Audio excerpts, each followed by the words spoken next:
You don't need more answers tonight. You need one thing you've been skipping all day. A small, quiet permission. Permission to stop scanning the past. Permission to stop rehearsing the future. Permission to let your mind rest without earning it first. Because if you're here, there's a good chance your brain has been doing that thing again. The looping, the replaying, the fixing, the invisible arguing with someone who isn't even in the room. And the strangest part is, it feels responsible. It feels like you're being careful, like you're being smart. But notice what it costs. Your shoulders, your jaw, your breath, your sleep. So tonight, we're doing something different. Not a battle with your mind. Not a try harder method. Not a checklist. We're going to use a few Buddhist teachings, simple, grounded, real-life teachings to loosen the grip, not by force, by understanding. And here's the prediction gap. By the time you reach the end of this, you'll understand why your mind keeps spinning, even when nothing is happening. You'll recognize the exact moment the loop begins, and you'll learn how to step out of it without needing to solve anything. Right now, just let your body settle. Wherever you are, let it be enough. If you're lying down, let the bed carry you. If you're sitting, let the chair hold your weight. And if your mind says, I can't relax, I have too much to figure out, just notice that sentence. Don't fight it. Tonight, we're not fighting thoughts. We're changing your relationship to them. Start with one small anchor, your breath. Not the perfect breath. Not the deep breath you force. Just the breath you already have. Feel the inhale arrive. Feel the exhale leave. Nothing dramatic. Just proof that something in you knows how to move without being controlled. And this is the first quiet lesson. Overthinking is not happening only in the mind. It's happening in the body too. A thought appears. The body tightens. Then the tightened body makes the thought feel more urgent. It becomes a loop. So we begin where the loop can't survive for long. We begin in sensation. We begin in breath. Try this. On the inhale, softly think, here. On the exhale, softly think, let go. Not as a spell, not as magic, just as a gentle direction. Here, let go. If your mind wanders, let it wander. That's what minds do. But each time you notice you've wandered, that noticing is the practice. That noticing is the wake-up. That noticing is freedom starting. Most people think meditation is holding perfect focus. It's not. It's returning again and again like bringing a tired child back to bed. No scolding, no punishment, just returning. Now let's talk about the hidden engine behind overthinking. Because it's not always the thought itself. It's what the thought is trying to do for you. Overthinking is usually a strategy for safety. The mind believes, if I think enough, I won't be surprised. If I replay it enough, I'll find the moment I went wrong. If I plan every angle, nothing bad can happen. But reality doesn't sign that contract. Life stays uncertain. People stay unpredictable. Time keeps moving. And your mind keeps running because it thinks running is protection. So instead of asking, how do I stop thinking? Ask something softer. What is this thinking trying to protect? Don't answer fast. Just feel the question. Sometimes it's protecting you from embarrassment, sometimes from rejection, sometimes from grief you didn't have time to feel, sometimes from the quiet fear that if you stop, you'll fall behind. This is where Buddhism becomes very practical. It doesn't say you shouldn't think. It says, don't cling. Because clinging is what turns a thought into a trap. A thought by itself is light. It comes, it goes. But clinging says, this thought is important. This thought is me. This thought is truth. And then the mind tightens around it like a fist. So tonight, we practice the open hand. A thought can land in your mind like a leaf landing on water. You can watch it float. You don't have to grab it. Try it now.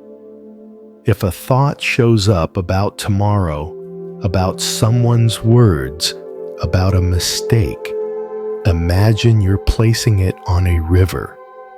Not throwing it away, not denying it, just placing it on moving water. And you stay on the shore, breathing, watching, not chasing. Your mind might protest. But what if it's important? But what if I forget something? But what if I'm right to worry? And that's where the next teaching comes in. The mind loves to pretend that worry is productive.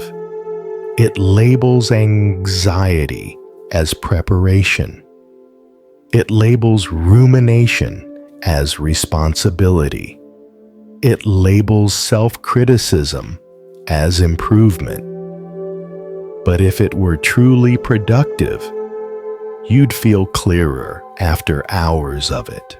Do you, or do you feel more tired, more tense, more stuck? Tonight, we're going to make a clean distinction. Useful thinking has a finish line. It leads to a next step, a simple action, a decision. Compulsive thinking has no finish line.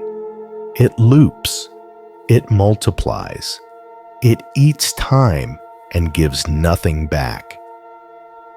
So, here's a gentle test. When a thought appears, ask, is this leading to action? Or is it leading to more thinking? If it's leading to action, you can note it for tomorrow. A single sentence, then release it. If it's leading to more thinking, you do the softer thing. You return to the breath, because the breath doesn't negotiate, it doesn't argue, it doesn't need closure, it just moves. Now, notice something else. There's a moment right before the mind speeds up. A small moment, almost invisible. A tiny discomfort, a twitch of unease, a subtle pressure in the chest, a restlessness in the belly. That moment is gold. That's the moment where you usually abandon yourself, not on purpose, just out of habit. You abandon sensation and you run into thought. So tonight, we do the opposite. When discomfort appears, we stay with it for 3 breaths. Not to analyze it, not to explain it, just to feel its texture. Where is it? Chest, throat, stomach. Is it heavy, warm, tight, buzzing? No story, just sensation. And here's the twist that surprises people. When you feel a feeling without turning it into a story, it often softens on its own. Not always instantly, but reliably, because so much suffering comes from the second layer, the extra layer you add. Buddhism has a famous image for this. The 2 arrows. The first arrow is life, pain, disappointment, awkward moments, loss. The second arrow is what the mind shoots after. This always happens to me. I ruined everything. I'll never be okay. I'm not enough.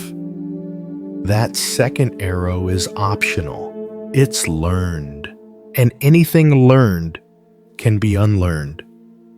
So tonight, when a hard thought shows up, you don't need to defeat it. You just need to avoid shooting the second arrow.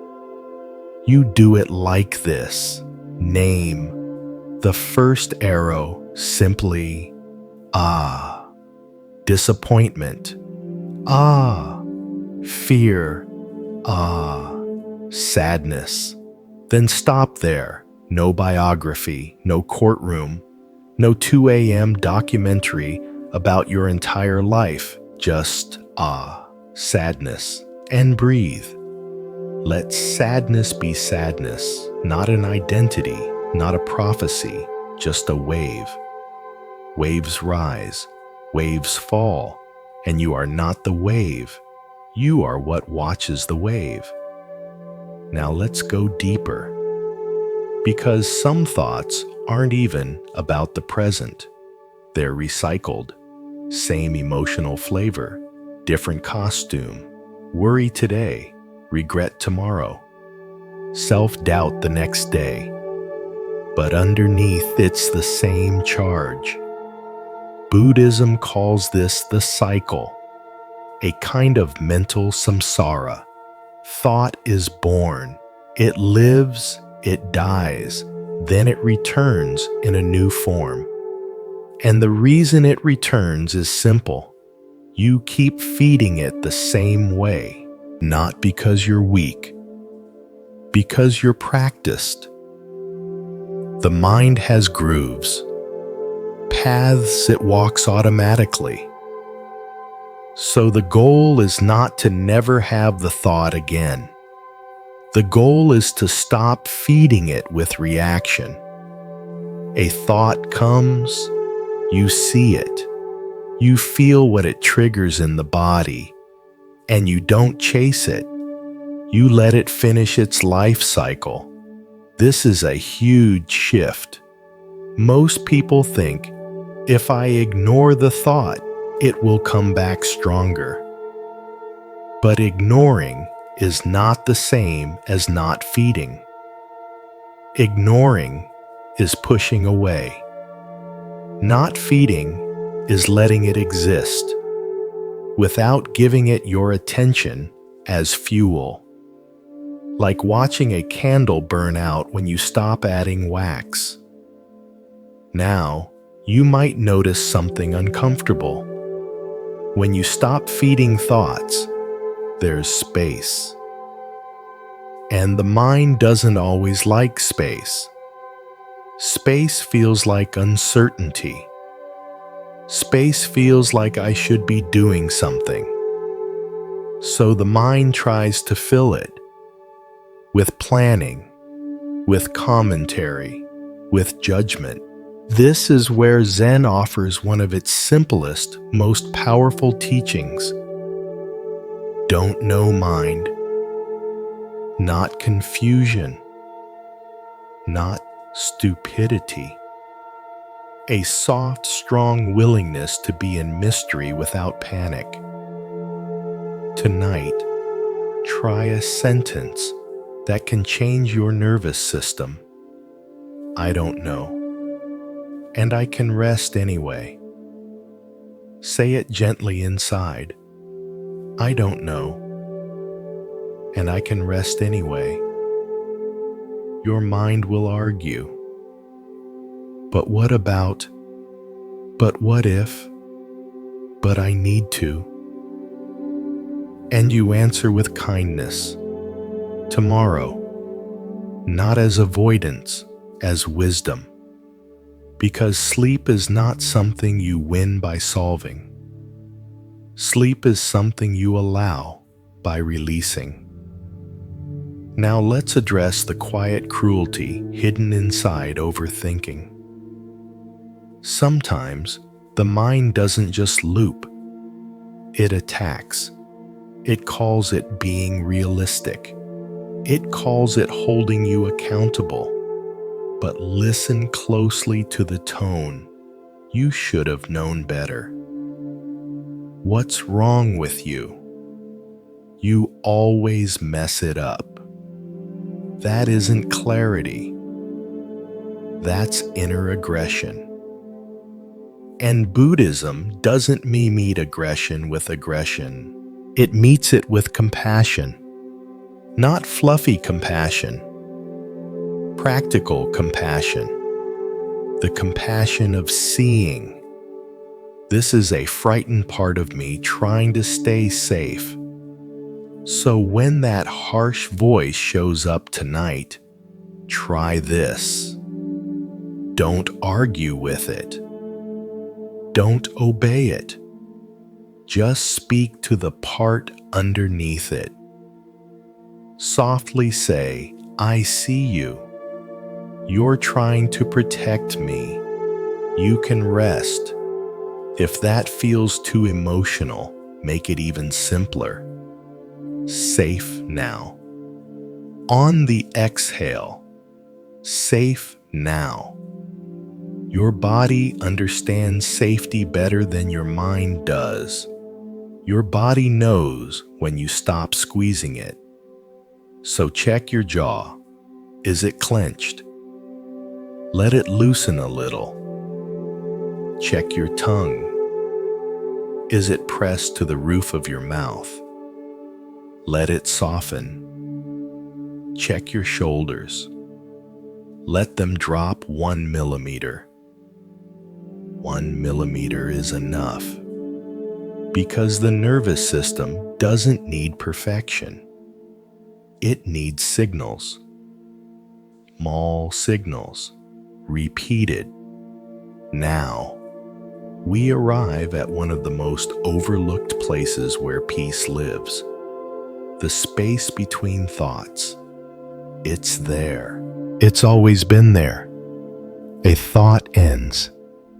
And before the next one begins, there's a tiny pause. Most people rush past it. They don't notice it. But that pause is the doorway, not a dramatic doorway, a quiet one. Tonight, you don't have to stretch the pause. Don't force it. Just notice it when it appears. A thought fades, and there's a moment of nothing to solve. Rest there for half a second, for one breath. That moment is pure awareness.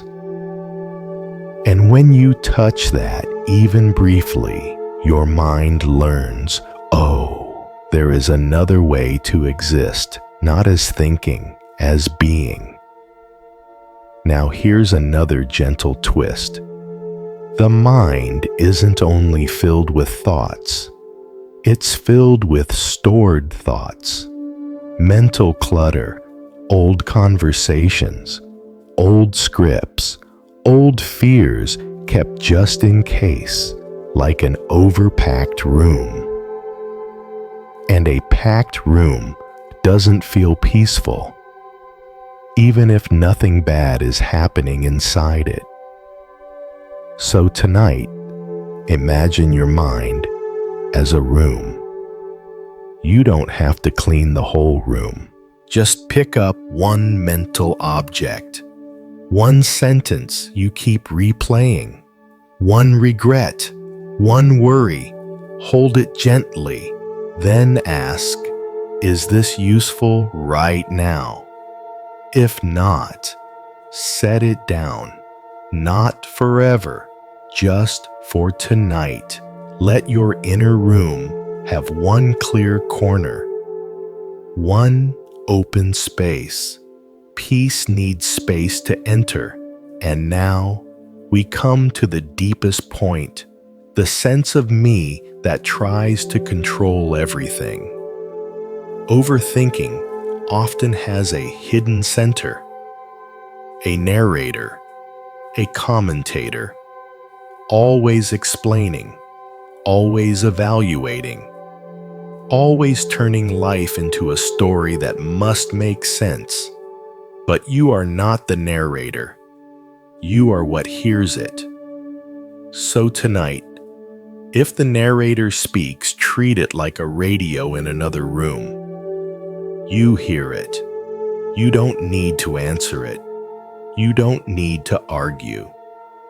You don't need to follow. Let it talk into empty space. And you stay with the breath, because the breath is not a story. The breath is real. Inhale, exhale, here, let go. And as you do this, something shifts. Not like fireworks, more like snow falling. Quiet, gradual, softening everything. You might still have thoughts. That's normal. But you begin to notice they don't stick as much. They don't hook as deeply. They don't demand obedience. They become weather, and you become the sky. Now, let's guide you a little more gently into sleep. Bring attention to your feet. Even if you can't feel much, that's okay. Just know your feet exist. Then your calves, your knees, your thighs. Let gravity do what it does best. Let it pull you down into rest. Move to your belly. If the belly feels tight, don't force it open. Just let your attention rest there, like a warm hand. Now your chest. Notice the rise. Notice the fall. Now your shoulders. Let them sink. Now your face. Unclench the forehead. Unhook the eyes. Let the space behind your eyes soften. And if your mind interrupts, that's fine. This is what we do. We return. Return to the body. Return to the breath. Return to the present. Again and again, until the mind learns it doesn't need to stand guard all night. Now, as you're drifting, you might hear a thought say, "But what about tomorrow?" And you can answer with a whisper inside, "Tomorrow is never." And if another thought says, "But what if I never figure it out?" Answer, "I can live with not knowing." And then breathe out slowly. Long exhale, because the exhale is a built-in release, a built-in letting go. And now, we end with something open. Not a conclusion, not a perfect ending, a doorway. Because tonight isn't meant to solve your life. It's meant to remind you of a skill you can return to tomorrow, and the next day, and the next. The skill of not firing the second arrow. The skill of feeling without narrating. The skill of noticing the pause. The skill of letting thoughts pass like leaves on water. So as you fall asleep, I want you to hold one question just lightly. Not to answer, just to let it float in your mind like a lantern. What would my life feel like if I stopped chasing thoughts for safety? You don't need to answer. Just let the question soften you. And if you make it to the end of this, leave one comment. I choose stillness. So I know you were here. So you know you were here. And if you want the next video, we'll go even deeper. Not into more thinking. Into the quiet place behind thinking, where peace has been waiting the whole time.